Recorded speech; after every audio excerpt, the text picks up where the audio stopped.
మనం కొంతమందిని ఎంత దూరం పెడితే అంత మంచిది, లేకపోతే మన మంచితనాన్ని కూడా చేతకానితనంలా చూస్తారు.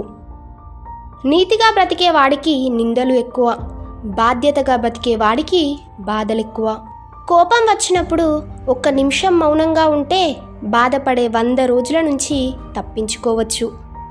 నీవు గాయం గురించి కాదు ఆలోచించాల్సింది, ఎలా కోలుకోవాలని ఆలోచించు. పడిపోవటం గురించి కాదు ఆలోచించాల్సింది, ఎలా నిలబడాలి అని ఆలోచించు. నోరు లేని మేకల్ని బలిస్తారు, కానీ సింహాల్ని కాదు, గుర్తుంచుకో.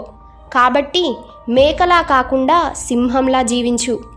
గెలిచిన వాళ్ళు నీతులు చెప్తారు, ఓడిన వాళ్ళు అనుభవాలు చెబుతారు. గెలిచిన వాళ్ళతో నీతులు చెప్పించుకోవటం కన్నా ఓడిన వాళ్ళతో అనుభవాలు చెప్పించుకోవటం మంచిది.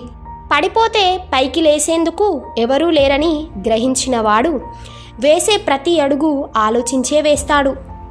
నీవు ఒక నిర్ణయం తీసుకున్నాక మార్గం ఎలా ఉన్నా గమ్యం చేరాల్సిందే. మీరు ఎంత తక్కువ శృంగారం చేస్తే అంత ఎక్కువ శక్తిని మీ లోపల పోగు చేసుకోగలుగుతారు. ఇది వైజ్ఞానికంగా నిరూపించబడింది. ఈ వీడియో నచ్చినట్లయితే లైక్ చేయండి, షేర్ చేయండి, అలాగే మా ఛానల్ను సబ్స్క్రైబ్ చేయండి.